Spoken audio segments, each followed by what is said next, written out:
Hello and welcome to this week's IG Live.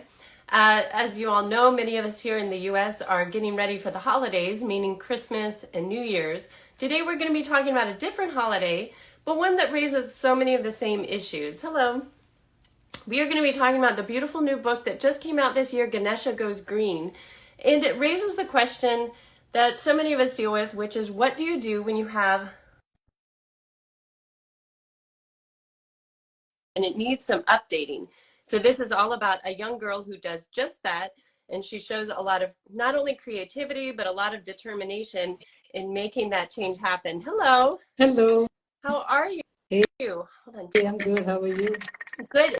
This is so exciting because we're not only talking to the author, but we also have the illustrator on here, which is something we don't get to do very often. Hello. Hi, Liana. How are you? Good. So glad to talk to you both. I was just saying it's so unusual for us to get to talk to the author and the illustrator at the same time. So this is such a treat, and it is such a beautiful book. I know this is... Thank you so much. Thank you. Thank you. Well, I know, Lakshmi, this is your debut book, and Debasmita, you have so many books. I didn't realize until we started this that I was already familiar with your work, with Mina and the Monsoon, and then of course you have novels. I mean, so many books, so I'm excited to jump into this and find out what the collaboration was like between you two. But why don't we start off, you can both just introduce yourselves and tell us what was your journey like to becoming an author and to becoming an illustrator. Maybe Lakshmi, if you want to go first. Sure, yeah. Thank you so much, Rihanna. Good morning, everyone. Thanks for having me. It's such an honor. I'm so delighted to be here. My name is Lakshmi. I write books for children. I was born in South India in the city of Chennai, and I grew up there, and later I moved to the US, and I've lived here since. And my journey towards becoming an author, I think picture books are fun, right? Everyone will agree. They are just so beautiful in how they connect art and stories, and I want my stories to both educate and entertain. So I readily gravitated towards writing KidLit. So I took courses, joined critique groups, and just learned in general about the publishing industry. Then I signed with an agent, and I was so thrilled when I learned that Barefoot Books was interested in GGG. So that was my journey. I love it, GGG. Yeah. How about you, Debasmita? First of all, Liana, thank you so much for inviting us. I mean, it's such an honor that, like Lakshmi said, we are really, really privileged to be here. Knowing you and talking to you is certainly an honor. So I'm Debasmita Dasgupta. I'm a graphic novelist, and I'm also a picture book illustrator. I started my journey a couple of years ago.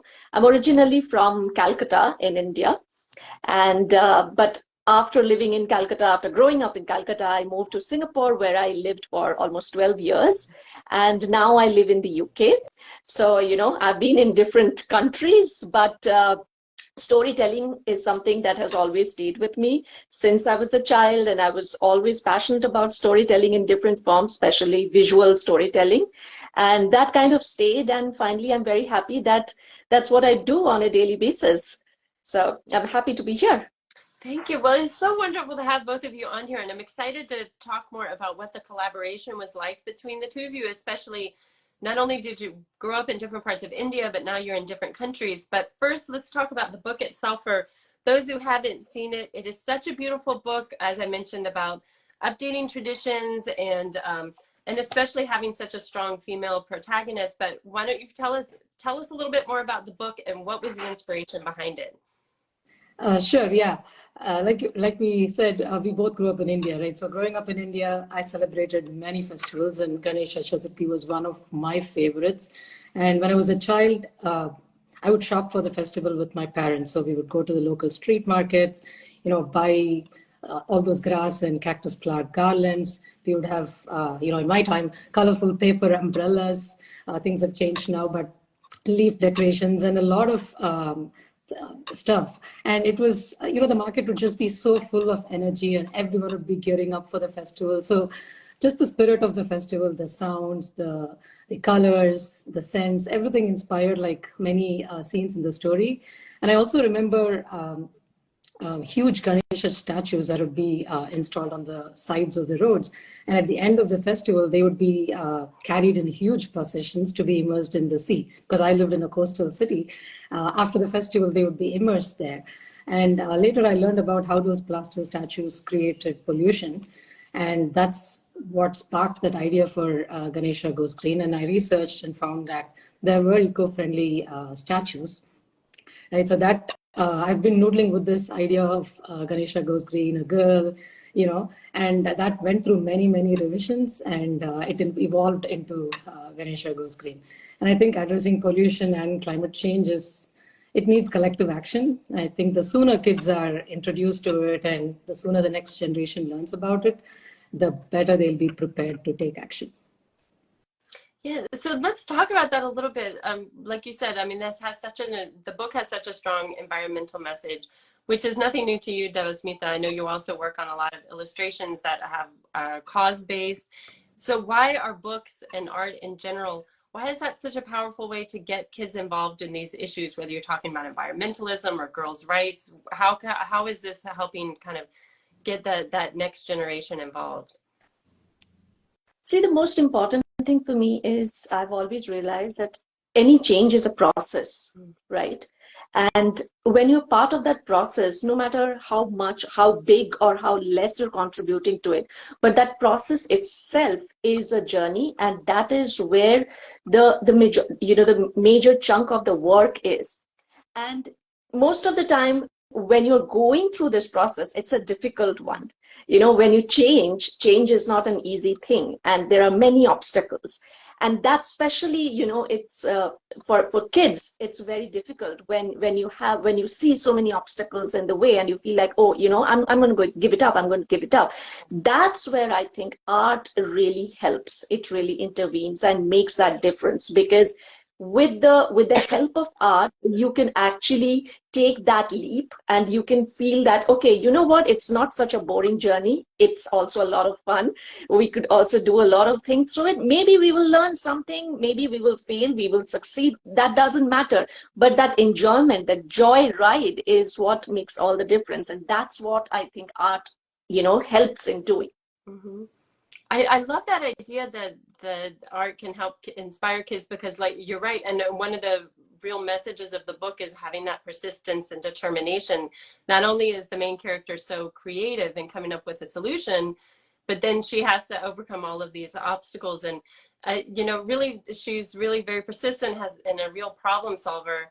And I know that that's something, Smita, you also emphasize in your other work. Why was it so important to have a strong female character like this, especially a little brown girl, a girl who's not in the US, and she's in modern day India, which is a setting that we don't often get in children's books here. So why was that so important to you?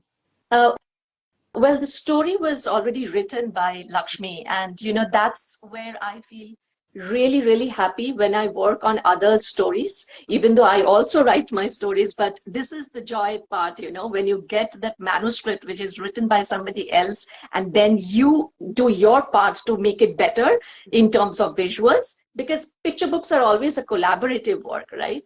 And that's what I felt when I first received the manuscript of Ganesha Goes Green, and I read about Prema, and the first thing was I had this image. I mean, of course, most of my illustrations have this big eyes, but I had this curly hair, and I was thinking of bright colors, and yes, exactly. And of course, that also went through a lot of drafts. I made a lot of changes, but yeah, I absolutely loved the manuscript when I read it. I saw so much possibilities. There was so much potential in the story, and the modern age story with traditional, the mix of this, the tradition and modernity is something that was the most exciting part of this book. And how all the kids, like what Lakshmi was saying, like Ganesh Chaturthi or any festival in India or everywhere in the world, festivals are meant to be for people to come together.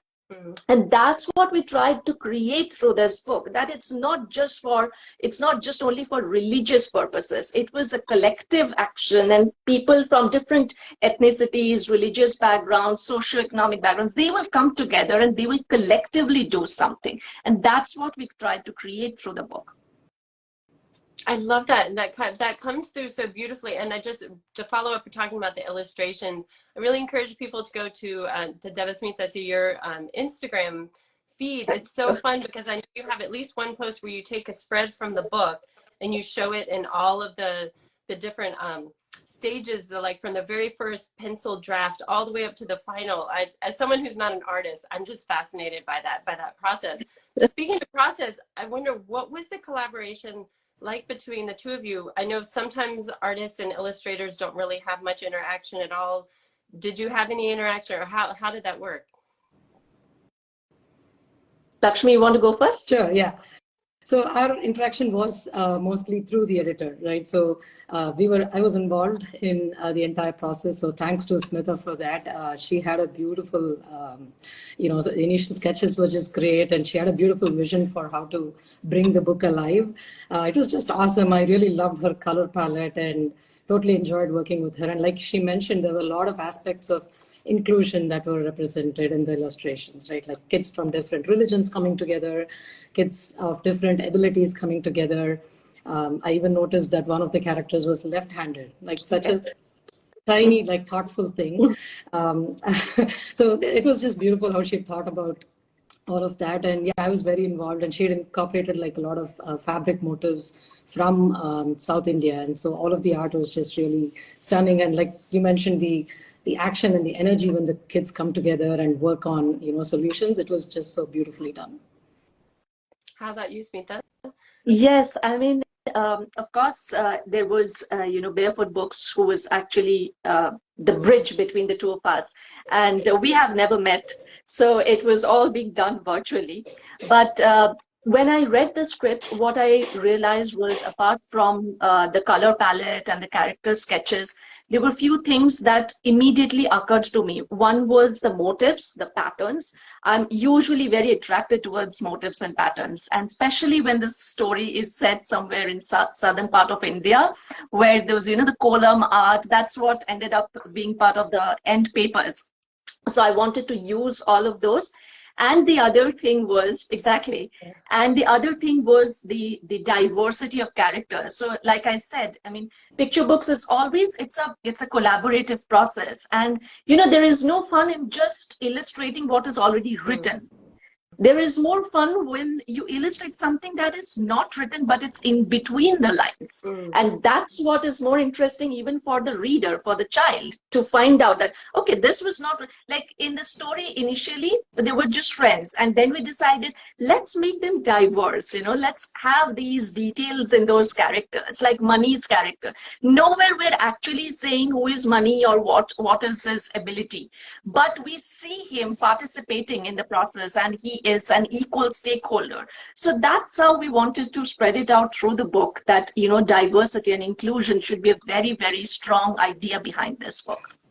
I love that. And even just like those little details, Lakshmi, like you mentioned, that sometimes people may not even notice, and yet it's really passing that message on to kids. And I'm also curious, so especially being here in the US, we don't, I think, appreciate just how diverse India is. So was that a real stretch for you to learn about, like, okay, what's the palette? What are the motives that I need to think about for South India versus a different part of India? Yes, I mean, I'm not from South India. So the first thing that I rely on is the illustration notes that the author always shares, because in this case, Lakshmi is from that part of India. So she was able to give me those illustration notes, and that was my baseline. But from there, I had to start doing a lot more research to, get those fabric details. And I have actually, if you see the illustration, especially Prema's, not just Prema's, but other characters as well, you will see that actual fabric is used. And I have digitally integrated them in the illustration. So those motifs that you see, like, for example, Prema's skirt that you see, those motifs are actually original fabric from southern part of India. I collected it and I photographed it, and then I digitally integrated it in the illustrations. I love that. And again, that just goes back to all those little details, so thoughtfully done in the book. And, the book really invites kids to, one, think about collective action, as you've mentioned, coming together and really seeing themselves as change makers and seeing how they can think about their own traditions and how things might be done differently. What do you hope that kids take away from your book? Maybe Lakshmi, if you want to go first. Sure, yeah. Like Smita mentioned, holidays are like a great time for friends and family to come together and celebrate. So I wanted to encourage children to look at how they celebrate festivals and what are the impact of the practices. Question them, maybe challenge them, come up with, or even in some cases, return to natural ways of celebrating them. Right. So that was one aspect of it. And the other thing also was that big movements start small. Like Smita was saying, change is a glacial process, right? I wanted kids to know and believe that if they wanted to make a difference, they should protect their ideas and keep at it, and ultimately they will come up with creative ways to make them work. And the main character was inspired by it represents every child who worries about the future of our earth, right? So yeah, I think that's what I want kids to take away from the book. That's beautiful. How about you, Smita? I mean, absolutely agree with what Lakshmi just said, but I'll just add on to one more interesting point, which is actually in Lakshmi's manuscript, and I was very inspired by that, how the story ends. It doesn't give you a very rosy picture that everything is good now, but it shows a ray of hope, but there are still challenges, there are still obstacles. And I think that is such an important message for any child to understand, that success is not always the most important thing. The most important thing is to participate. Participation is more important than that final destination where you go. And I think that came out very nicely in the story, in the manuscript. And I also tried to, extend that idea through the lotus and the river that we did in the last spread. Here, I can just show that to people really quick. It is such a beautiful final spread, if you can see all of it. I think that's what's so great about this book, is it operates on so many different levels. Like you say, on one hand, it's just a story about a girl changing these traditions, but it's also about persistence. It's about the whole process, and as you just mentioned, and also all these elements of diversity. What kind of reaction have you gotten to people either here, or I don't know if it's available in India yet, but what kind of reactions have you gotten from people who've read it? Because something I think is really interesting about it is that I think a lot of times people miss about when we're talking about promoting diverse books, is that they're for everybody. They're not just, a lot of the kids in the US who are going to be reading this book may not be familiar with the festival, and yet there's so many universal themes in it that they can relate to about making changes in something in their own community. So what have you heard from readers? I've received positive feedback. And thanks to Smita for including kids from different backgrounds. That was her idea. It's been very positive, and I believe a lot of places in India, communities do come together like that. Even though it's very different from their beliefs, they do come together and celebrate, and it marks like unity in diversity. I love that. How about you, Smita? Yes, the response has been really, really great, especially, so we have not yet gone so much out with the book tours and everything, but we will be, and we're looking forward to some book festivals as well. But so far, whoever has read the book, and I've got some response, like direct messages from people who got the book, and they were very inspired. And like you said, it's not meant to be only for South Asian kids, then the purpose is defeated. It's a book for everyone. It's for everybody. So that's the message we're also trying to share with all the people. And I think that's how so far it's being perceived as well. So that's the good thing. Yeah. I think this has probably been said before as well. Books are windows and mirrors. I think this book is a window and a mirror. Yes, absolutely. And so do you think, I know, Lakshmi, this is your first children's book. Do you think you'll be working on more? Yes, I'm actually getting started on marketing and publicity for my next picture book. It's titled Nadya Sings for Navratri. It's also based on a festival theme. It's scheduled for release next August. It's the story of a young Indian American girl who overcomes her stage fright when she celebrates the festival of Navratri with her female relatives. Oh, I love that. I can't wait until that comes out. You said that would be next August? August, yeah. How about you, Smita? Yes, so I'm working on a graphic novel now, which I've written and I've just completed illustrating it. So it's with Soaring Kite Books in the US, and it will be released in April 2024 if everything goes right. So I've done my job now. Now we have to just see how we manage to, launch it. So that's one book, and I have already started working on another graphic novel, which is with Flying Eye Books in the UK, and it's also a graphic novel. And this one is based in the stories set in the Sundarbans, where you have the Royal Bengal tigers in, and I come from that part of the world, so I'm very thrilled to share that story. Well, I am so excited for both of these, and thank you both for taking the time to talk. I mean, to be able to coordinate it with both of you and from 2 different countries and to be on our program. So thank you for that, and thank you for your work, and we look forward to everything that's coming out in 2024. And for anybody who's watching, this will be up just in a few minutes on Instagram, and we'll have it later on YouTube in case you joined us late, so you can watch the whole thing there. Thank you both for joining us. Thank you so much. Thank you so much, Leana. Bye, everybody. You have a good day too. Thank you. You too. You too. Bye-bye.